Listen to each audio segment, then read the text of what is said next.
Scouring the internet for reliable information about a diet for those with diabetes can leave you confused and misinformed.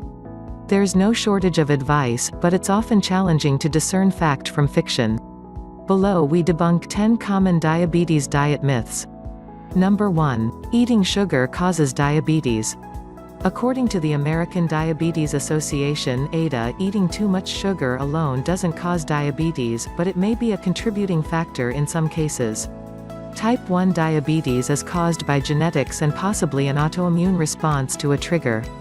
Type 2 diabetes is caused by genetics and various risk factors, some of which are related to lifestyle.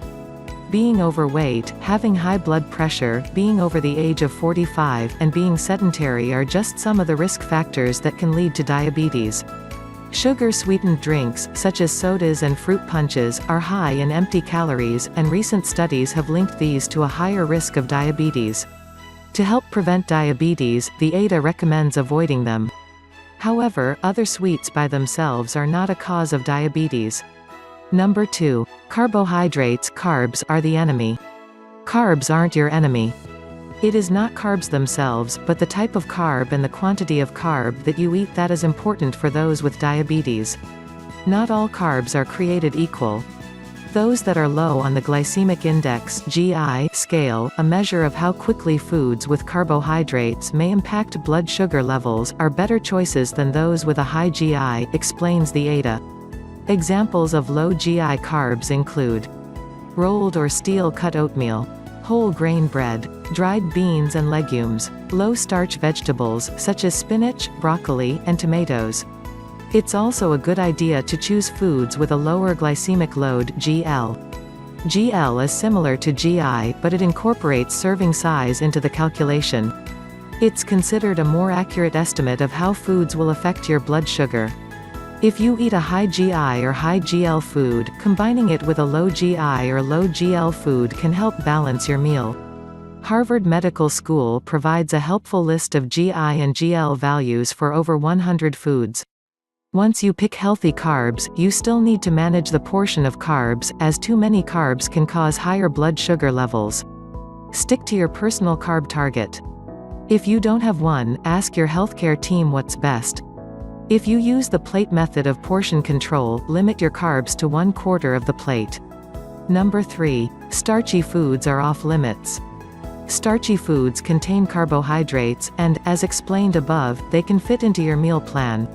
Choose high-fiber, less processed carbs to get the vitamins and minerals you need while still managing your blood sugar. Number 4. You'll never eat dessert again. Go ahead and enjoy a slice of cake or a cookie now and then, even if you have diabetes. The key is moderation and portion control. According to the National Institutes of Health trusted source, restricting yourself too much may eventually lead to binge eating or overeating. Beware of the all-or-nothing mentality. Feel free to indulge in a small serving of your favorite sweet on special occasions. Just be sure to limit other carbs in your meal to strike a safe balance. Stick to your personal carb target. The average person should eat about 45 to 60 grams of carbohydrates per meal, advises the ADA. Number 5. You can't unwind with wine. Alcohol in moderation is okay if your diabetes is under control. The dietary guidelines for Americans recommend that women drink no more than 1 alcoholic beverage per day and that men don't go over 2. One drink is 5 ounces of wine, 12 ounces of beer, or 1.5 ounces of distilled spirits. It's also a good idea to monitor your blood sugar levels for 24 hours after drinking.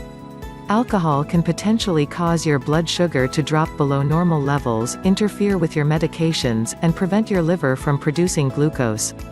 Number 6. Fruit is bad. There are no forbidden fruits on a diabetes diet. While it's true that some fruits contain more natural sugars than others, you can enjoy any of them if you stick to the proper portion. According to the Mayo Clinic, 1 serving of any type of fruit contains about 15 grams of carbohydrate. Number 7. Sugar-free products are healthy. Walk down almost any grocery store aisle and you'll find a selection of sugar-free, processed foods. But don't assume that a sugar-free label on a product makes it healthy. It may still contain a lot of carbs, fat, or calories. Be sure to check the nutrition label for the total carb content. Number 8. While on medication, you can eat what you want. Taking diabetes medication doesn't give you free rein to eat what you want, as often as you want. You need to take your medication as prescribed and follow a healthy diet to keep your diabetes under control. A diabetes eating plan is like other healthy eating plans, in that some foods support your goals while others may sabotage them. Regularly eating unhealthy foods or oversized portions may prevent your medication from doing its job. Number 9. Fats don't matter. According to the American Heart Association, having type 2 diabetes increases your risk of heart attack and stroke. Part of this link is due to the fact that many people with diabetes are overweight. They often have high blood pressure or unhealthy blood cholesterol levels, too. To lower your risk of heart trouble, avoid trans fats and limit saturated fat in your diet. Eating foods that are rich in saturated fats, such as high-fat dairy products and deep-fried foods, can lead to weight gain, increase your unhealthy cholesterol levels, and raise your risk of heart disease and stroke. According to the latest dietary guidelines for Americans, trans fats should be avoided as much as possible and saturated fats should make up less than 10% of your calories in a day. Number 10. Artificial sweeteners are safe.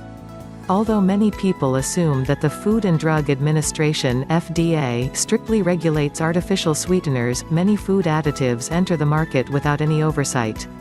The manufacturer itself can determine if their additive is generally recognized as safe GRA. They can also decide whether or not they want to notify the FDA when they use a new food additive, whether it's GRA or not. The ADA still recommends using artificial sweeteners in place of sugar to help sweeten foods without adding a lot of carbs. Keep in mind that some artificial sweeteners still add a small amount of carbs to your diet, so you'll need to keep track of how much you use. Bottom line. Diabetes can be a difficult condition to manage, but it gets much easier when you have all the facts and nutrition information. Eating foods with a low glycemic index and glycemic load, limiting your consumption of alcohol and trans and saturated fats, taking your medications as prescribed by your doctor, and monitoring your blood sugar levels can help improve your overall health and symptoms. Once you untangle the myths, you'll find that a diabetes eating plan doesn't have to be overly restrictive or complicated. Instead, it can be healthy, tasty, and easy to follow. Work with your doctor or dietitian to develop a healthy eating plan that incorporates your favorite foods and helps keep your blood sugar in check. Consult your doctor or dietitian before you make any changes to your diet to help ensure that you're making the best choices for your health. However, keep in mind that research into many of these areas is far from conclusive. If you are thinking about using an herbal medicine, first get information on it from reliable sources. Make sure to tell your healthcare provider about any herbal medicines you are taking. If you enjoy the video, please share with your friends. And subscribe to the channel for more natural medical tips.